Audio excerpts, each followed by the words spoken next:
the Akorn Kamado cooker by Chargriller. I've had mine for about 18 months, so I thought I'd give you an update on how mine is doing, and maybe you can decide whether you should get one too.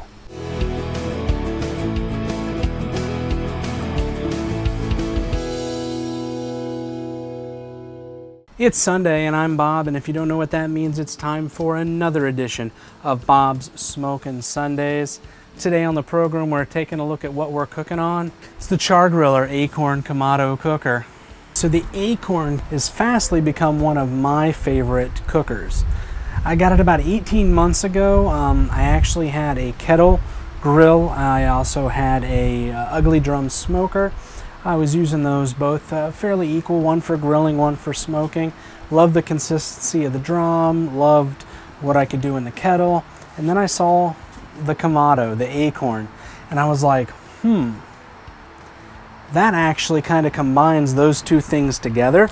And so went out and got one, tried it out for a little bit, end up selling my kettle, end up selling my ugly drum smoker, and just have the Akorn now.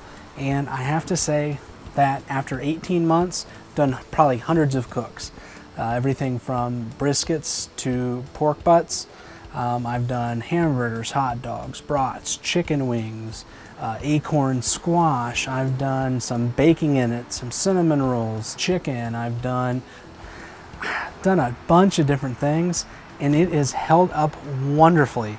So if you don't know what a Kamado style cooker is, it's the egg style or acorn style shaped cooker, grill smoker, that you build a fire in the bottom, and that heat from the fire will either directly cook your meat without a deflector, or if you put a deflector such as the ceramic stone, that will dissipate the heat. It will go around, it will come back down, and then eventually exhaust out the top.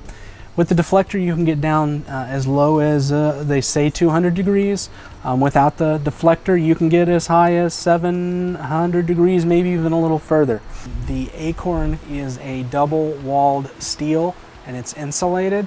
I'm going to put a link up here for Chargriller's promotional video, one that they made.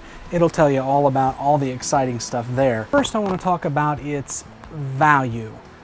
The Akorn Kamado here comes in right around $300 to $350, depending upon where you get it. I got mine at Menards. It's a store we have in the Midwest. You can also get it at Home Depot and Lowe's, I believe. So it is a great value compared to the other Kamado cookers that are out there. So next I want to talk about the versatility. I kind of alluded to it. I had a kettle and I had a drum, and I was using both of those, loved them, loved the consistency of the temperatures, but I mean, that was taking up a lot of space. I got this and it took up a third of the space that I had on my patio that the other two grills took up. It will go from low and slow. They say 200. It's probably one of my qualms with it is that I can't get it to 200. I can't even really do 225. I tried. I got to choke off the fire so much that it ends up snuffing out the fire and my temperatures go down. I have to relight my charcoal.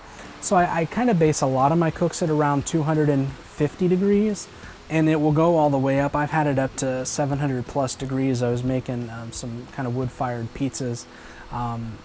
So I mean, that versatility is amazing. So the next thing I want to talk about is the consistency. You can get it set at like 250 or 300 or 350, whatever you're cooking at. And depending upon how much charcoal you put in this thing, the temperature will stay consistent for hours. A lot of times I'll do like a pork butt or something that's 6, 8, 10 hours. And with the exception of me opening and closing the lid to either spritz or to pull out the meat and wrap it or something like that, you see a little dip and then a little spike, and then it just settles right back into the temperature that it was at.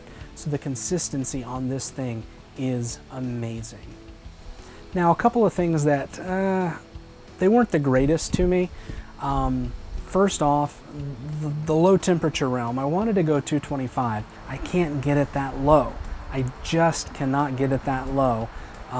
So I've kind of adapted my cooking style to it. Not a big deal. Wish that I could. The other thing is the learning curve on getting it to a consistent temperature. If you overshoot your temperatures, it will take a long time for them to come down.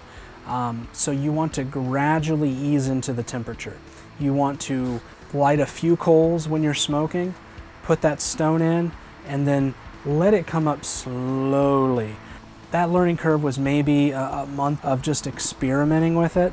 So I think a good thing is if you have one of these, experiment with it. Learn where those settings are on the vents and learn how to control that, because that will be key. Took me a little while. I was kind of frustrated at first, but once I figured it out, it was not a problem.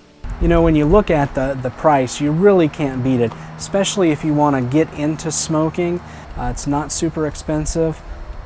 The Akorn is the cooker for you right there. If you like what you see, go ahead and hit that like button, hit that subscribe button, and ring that bell so you get notifications anytime I put out new videos. You know what I say, good barbecue isn't all that hard, it just takes a little time. Well, getting to know your equipment, you know, it's not that hard, it just takes a little time. So take a little time, make some good food, take care of one another, and I'll see you next time.